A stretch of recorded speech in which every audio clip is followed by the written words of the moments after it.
দেখবেন প্রতিদিন সকালবেলা উঠে হঠাৎ করে বলে ওবায়দুল কাদের দেশ ছেড়ে বাঁচছে, হঠাৎ করে বলে ব্যারিস্টার সুমন চলে গেছে, হঠাৎ করে বলে ব্যারিস্টার তাপস চলে গেছে। আওয়ামী লীগ সম্পর্কে এদের ধারণা আছে কিনা জানি না।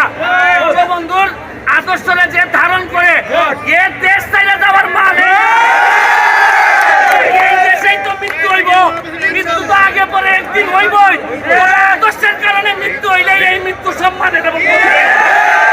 আমি আপনাদেরকে বলবো ধৈর্য ধরে থাকবেন, তবে দেয়ালে যদি পিঠ থেকে যায় আর আওয়ামী লীগ যদি দাঁড়াই যায়, আমি বলতে চাই আমারে এরা ভাবছে যে আমারে বলে এক সময় বলে যে আপনি প্রধানমন্ত্রী হয়ে যাবেন, প্রেসিডেন্ট হয়ে যাবেন, এসব বলে আমার লোভ দেখায়।